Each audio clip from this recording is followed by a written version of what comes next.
Kinetics of optical absorption करने से पहले कुछ बेसिक टर्म्स हमें समझनी है अच्छे से। जैसे सबसे पहले है एब्जॉर्प्शन। तो optical absorption, what is optical absorption, इसका मीनिंग क्या है। एब्जॉर्प्शन, जब कोई इलेक्ट्रोमैग्नेटिक रेडिएशन किसी मैटर पर इंसिडेंट करती है या उसके अंदर से पास करवाई जाती है तो क्या होता है, मैटर में टिपिकली क्या है, इलेक्ट्रॉन्स इलेक्ट्रॉन्स उस इलेक्ट्रोमैग्नेटिक रेडिएशन को एब्जॉर्ब कर लेते हैं।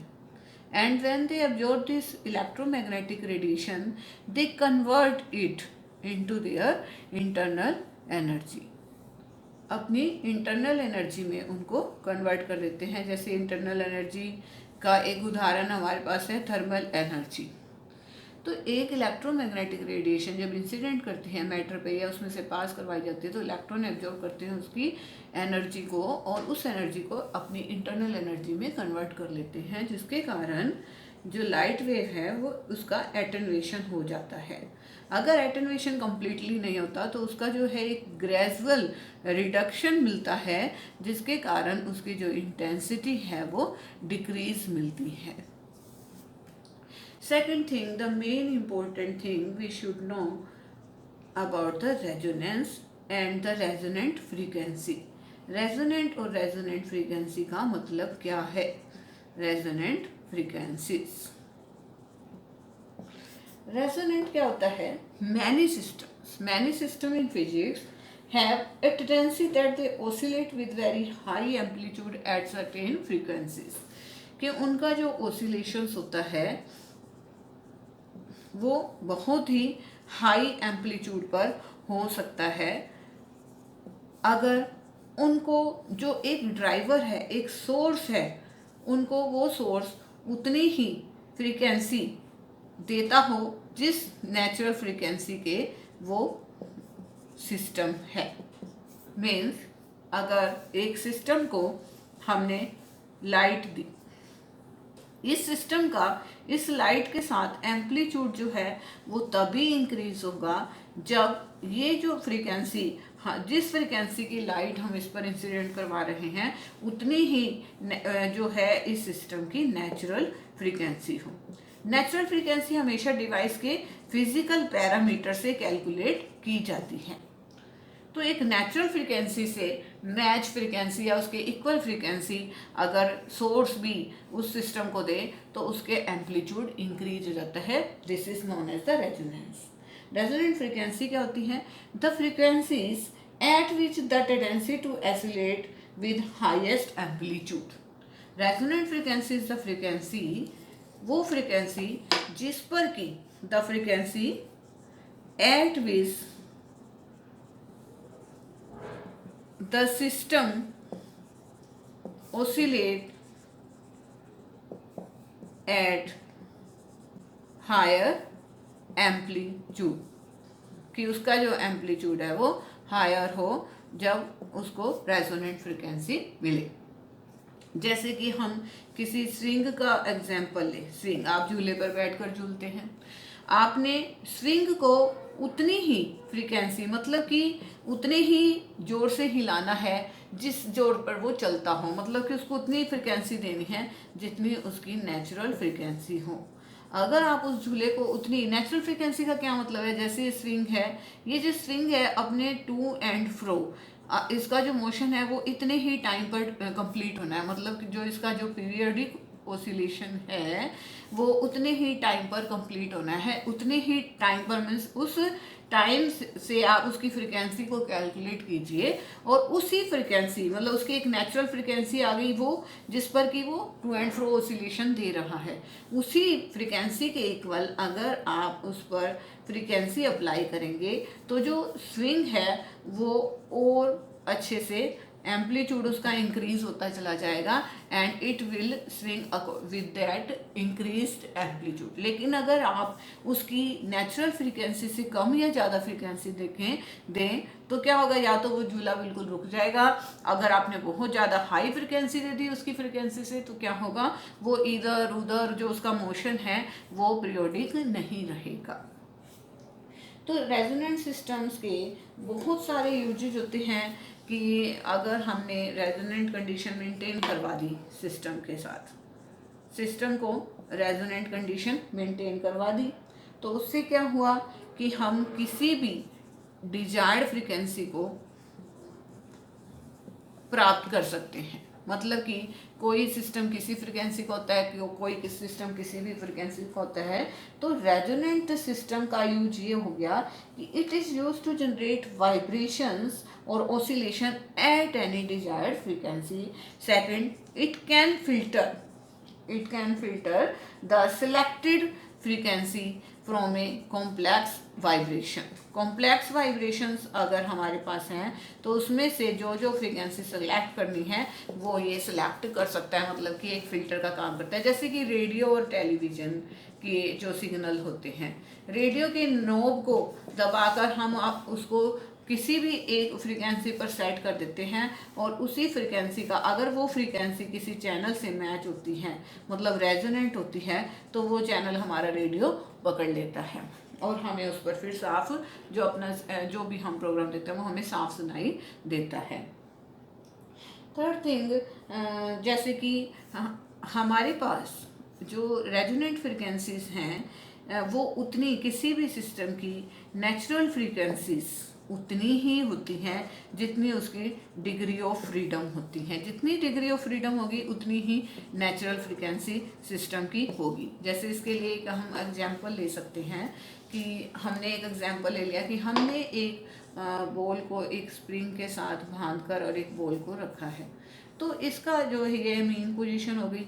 ये मेन पोजीशन से आगे मान लीजिए मैक्सिमम इतना जा सकता है और मिनिमम ये स्प्रिंग जो बंद होकर वो इतना आ सकता है, तो ये इसकी मिनिमम पोजीशन होगी। लेकिन इन दोनों के पोजीशन के बीच में जितना टाइम इसको लगेगा उससे हम इसकी फ्रिक्वेंसी को कैलकुलेट कर लेंगे। पर क्या इसकी और कोई फ्रिक्वेंसी हमें दिखाई दे रही है? इसका क्या है, डिग्री ऑफ फ्रीडम क्या है कि it can travel along the x axis only. सिर्फ एक्स एक्सिस पर ये ट्रैवल कर सकता है, क्योंकि यहाँ से हमने इसको टाइटली बाउंड कर रखा है, इसको इंस्ट्रक्ट कर रखा है कि इसकी एक ही सिंगल एक्सिस के अलोंग ये वाइब्रेट कर सकता है। तो इसकी डिग्री ऑफ फ्रीडम हो गई 1। सो इसकी जो नेचुरल फ्रीक्वेंसी होगी वो भी कितनी होगी?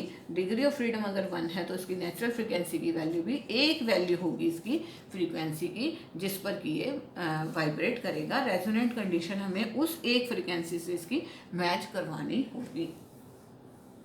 तो ये physical system can have as many natural frequency as it has the degree of freedom. Resonant आप किसी भी सिस्टम में रेजोनेंस अप्लाई कर सकते हैं, चाहे वो मैकेनिकल सिस्टम हो, ऑप्टिकल सिस्टम हो, आपका कोई भी म्यूजिकल इंस्ट्रूमेंट्स हैं, तो हम उसमें रेजोनेंस की कंडीशंस को अप्लाई कर सकते हैं। तो ऐसा क्यों होता है कि एक सिस्टम को जब उसकी नेचुरल फ्रीक्वेंसी के मैचिंग या उसकी नेचुरल फ्रीक्वेंसी के बराबर की फ्रीक्वेंसी अप्लाई की जाती है तो उसका जो एम्पलीट्यूड है वो इंक्रीज हो जाता है। वो इस कारण होता है कि ड्यूरिंग ईच वाइब्रेशन, हर बार जब वो वाइब्रेट कर रहा है विद देयर नेचुरल फ्रीक्वेंसी, हर एक वाइब्रेशन के दौरान वो अपने अंदर एनर्जी को स्टोर कर लेता है, वाइब्रेशनल एनर्जी को। एंड जैसे जितनी देर तक उसको ये रेजोनेंट फ्रीक्वेंसी मिलती रहेगी उतनी देर तक ये वाइब्रेट करता रहेगा और हर बार जो उसकी एनर्जी है वो उसके अंदर स्टोर होती रहेगी, जिसके कारण जब सिस्टम को नेचुरल फ्रीक्वेंसीज के बराबर की फ्रीक्वेंसी दी जाती है तो उनका एम्पलीट्यूड इंक्रीज हो जाता है। मीन्स रेजोनेंट कंडीशन पर सिस्टम से जो आपको वेव्स मिलेंगी वो इंक्रीज्ड एम्पलीट्यूड की होंगी। लेकिन रेजोनेंस के लिए 3 इम्पोर्टेंट प्रिकॉशंस हैं जो ध्यान रखनी होगी। सबसे एक, वो सिस्टम या कोई भी ऑब्जेक्ट जिसको कि हमने रेजोनेंट करवाना है उसकी कुछ ना कुछ नेचुरल फ्रीक्वेंसी होनी चाहिए। सेकंड थिंग कि जो आप एक बाहर से एक्सटर्नल फोर्स लगा रहे हैं, मतलब कि बाहर से जिस इस नेचुरल फ्रीक्वेंसी के बराबर या इसके मैचिंग फ्रीक्वेंसी जिस सिस्टम से जिस भी सोर्स से आप अप्लाई कर रहे हैं उसकी जो है नेचुरल फ्रिक्वेंसी इससे मैचिंग और इसके साथ रेजोनेंट होनी चाहिए, मतलब या तो बिल्कुल इसके इक्वल हो या इसके बराबर हो। मतलब जो फोर्स अप्लाई करेंगे आपको इस बात का ध्यान रखना है कि वो नेचुरल फ्रिक्वेंसी के बराबर की फ्रिक्वेंसी जो उसके इक्वल या उससे मैचिंग, या तो इसके इक्वल फ्रीक्वेंसी दे रहा हो या उससे मैचिंग हो। ये ना हो कि बहुत ज़्यादा डिफरेंस हो, उससे मैचिंग फ्रीक्वेंसी पर ये ही रेजोनेंट को प्रोड्यूस करवाया जा सकता है, एम्पलीट्यूड को इंक्रीज किया जा सकता है।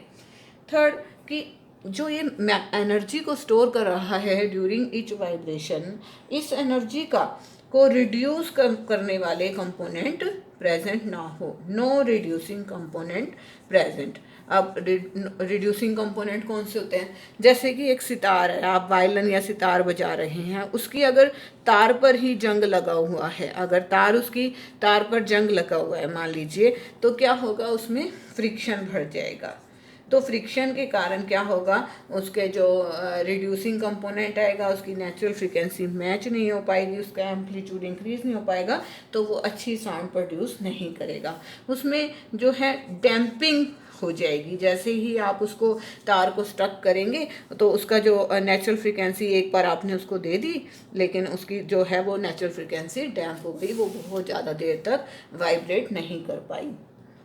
तो सिस्टम में रिड्यूसिंग कंपोनेंट नहीं होने चाहिए। कौन से रिड्यूसिंग? एनर्जी को रिड्यूस करने वाले, जैसे फ्रिक्शन, डैम्पिंग नहीं होनी चाहिए, रेजिस्टेंस नहीं होना चाहिए कि कोई भी ऐसा फैक्टर हो जो फ्रीक्वेंसी को रजिस्ट करता हो, या जो विस्कस, बहुत ज़्यादा विस्कस मीडियम नहीं होना चाहिए, क्योंकि लेज़र में तो क्या है, हमने मीडियम के अंदर प्रोड्यूस करवानी है, तो मीडियम जो हमने जो भी मीडियम लिया है उसकी विस्कोसिटी बहुत ज़्यादा नहीं होनी चाहिए, तभी हम जो है एक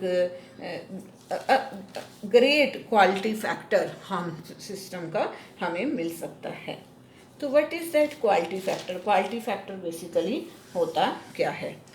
तो नेचुरल फ्रिक्वेंसी आपको पता लगी गई कि जो एक नेचुरल फिजिकल पैरामीटर होते हैं, जो भी सिस्टम हमने बनाया उसके जो फिजिकल पैरामीटर होते हैं उससे नेचुरल फ्रिक्वेंसी को कैलकुलेट किया जाता है, और फिर उसी नेचुरल फ्रिक्वेंसी के बराबर की फ्रिक्वेंसी का सोर्स हम उस पर अप्लाई करते हैं। क्वालिटी फैक्टर को क्या उसे रिप्रेजेंट किया जाता है? ये एक डायमेंशनलेस क्वांटिटी है जिसकी कोई डायमेंशन नहीं होती। ये हमारे लिए बहुत ही इम्पोर्टेंट है लेज़र की चैप्टर को स्टडी करने के लिए। Quality factor is measured as 2 pi into maximum energy stored during each vibration, कि हर एक वाइब्रेशन के दौरान मैक्सिमम एनर्जी कितनी स्टोर की है सिस्टम ने, और divided by total energy lost पर साइकिल। टोटल एनर्जी लॉस्ट पर साइकिल कितना होगा, तो इससे ये क्वालिटी फैक्टर कैलकुलेट किया जाता है। अगर इसकी हाई वैल्यू आए तो मीन्स की मैक्सिमम एनर्जी स्टोर हुई है, मीन्स की जो एनर्जी का जो लॉस हुआ है वो बहुत ही कम हुआ है, मीन्स की सिस्टम इज लाइटली डैम्प्ड। अगर एनर्जी लॉस कम है तो सिस्टम जो है वो लाइटली डैम्प्ड है।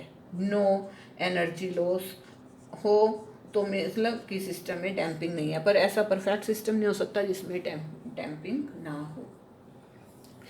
तो क्वालिटी फैक्टर मतलब कि ये डिस्क्राइब कर सकता है कि कोई भी सिस्टम कितना डैम्प होगा, ठीक है।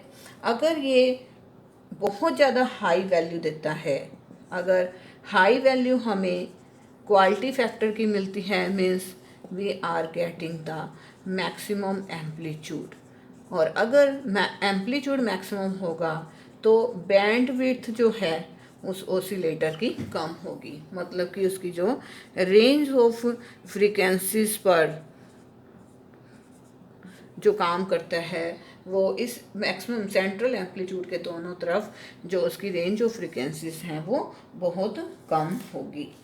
When smaller the bandwidth or range of frequency around, then the resonance जो है वो आपको बहुत ही बढ़िया मिला है कि मैक्सिमम रेजोनेंस अकर्स, कि बहुत अच्छा रेजोनेटर हमने तैयार किया है। अब देखिए इसका क्या मीनिंग है कि मैक्सिमम एम्पलीट्यूड होगा तो बैंडविड्थ जो है वो कम होगी। दिस मीन्स कि अगर हमें मैक्सिमम एक बहुत शार्प एम्पलीट्यूड मिलता है तो ये एम्पलीट्यूड होंगे, तो ये जो ब्रॉडनिंग हुई है, ये जो बैंड विड्थ है, ये जो रेंज ऑफ फ्रीक्वेंसीज हैं वो ये कम हो जाएगी, and this is known as the line bandwidth और लाइन ब्रॉडनिंग। तो ये बैंडविड्थ जो है ये रेंज ऑफ फ्रीक्वेंसीज हैं जिस पर ऑसिलेटर वर्क कर रहा है। तो किसी एक फ्रीक्वेंसी वैल्यू पर बहुत मैक्सिमम एम्पलीट्यूड मिला है, या यूँ कहें कि जो हमारा ऑसिलेटर है वो अनडैम्प्ड वर्क कर रहा है तो एम्पलीट्यूड मैक्सिमम मिला है। और लेजर में तो जितना मैक्सिमम एम्पलीट्यूड मिले उतना ही वो अच्छा लेजर होता है, उतना ही ज़्यादा इंटेंस और हाईली मोनोक्रोमेटिक लेजर हमें मिलता है।